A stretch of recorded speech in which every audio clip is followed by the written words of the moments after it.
Hey folks, just a quick video.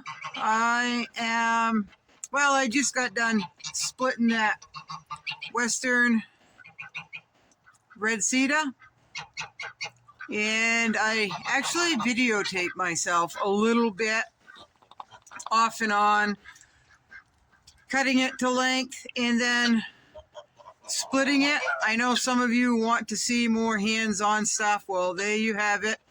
Someone also wanted me to show them how I personally start a fire in my wood stove. So I figured, well, if I'm splitting that western red cedar, I cleaned my ashes out of my stove, I don't know, 3 o'clock this morning or something. And because it was hotter than the dickens in my house. It's warm, folks. It's like 37 degrees. So I figured if I'm going to split that and clean the ashes out of my stove, which I did not film, I will show you how I personally start my fire in my wood stove, and that'll be a full video. So today's a better day. Today is a better day. I've been really productive. I've been getting stuff done. I've been watching the birds slip and slide on the ice. Of course, they hear me talking, so they're, like right here, right in front of me. Thank you for all the support. I responded to some of the comments on yesterday's rant video. Sorry. A lot of comments on rubber boots. Thank you for the support with that. I know Kat and I were talking a little bit. We should start a rubber boot club, folks. So I got thinking about that.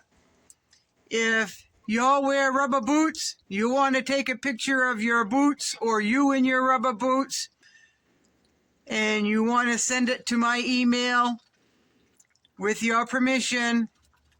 I'm assuming if you send me a photo of you in your rubber boots, then you're giving me permission to put it into a video. I'm going to call it something like the Rubber Boot Club. So if you're interested in doing that, I will see what I can do. I'm pretty sure I'll be able to take it off my email. For those of you who have my personal phone number, you can also text it to me. Put it in a video, and we'll just make a Rubber Boot Club video just for fun. So anyway, I'm going to get at it. The sun is setting. The sun has been out, which is really good. I've still got a lot to do, including starting a fire in my wood stove. So if you're interested in watching the rest of the video, I appreciate that, and we'll see you all next time. Thank you all for being here. Thank you all for the new subscribers. I hope I don't disappoint you. And y'all have a wonderful, wonderful day.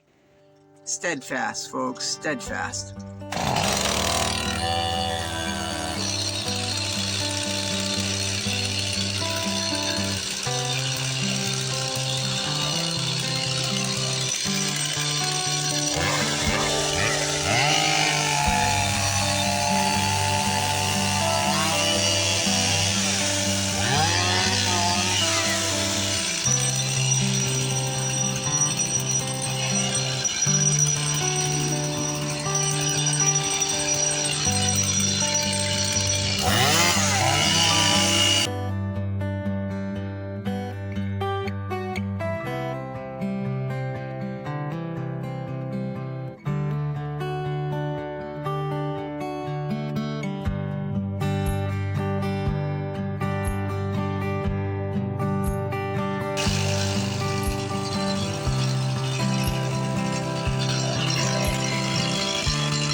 The secret, in my opinion, is to make sure that there is air getting underneath the kindling, and you need to create that suction, that draft that pulls the air and the fire up. So I've got a small piece of dry wood. I've got birch, small stick of birch, and I've got, this might be too long to go in there. We'll put it in crossways. My damper is open. I've got a wooden mat. Just gonna hold it next to the pine cone. The pine cone has sap resin, which is highly flammable. Birch bark is highly flammable. There we go.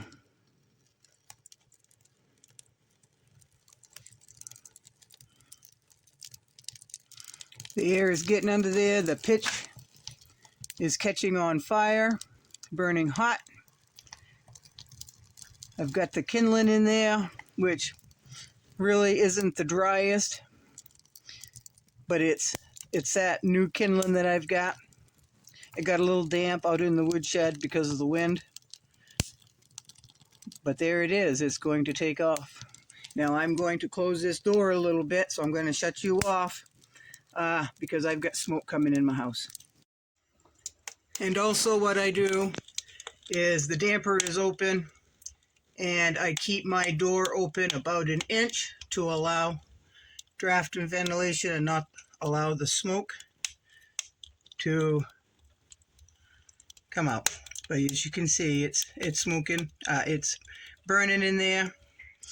Like I said, that cedar wasn't the driest. Yeah, it just isn't.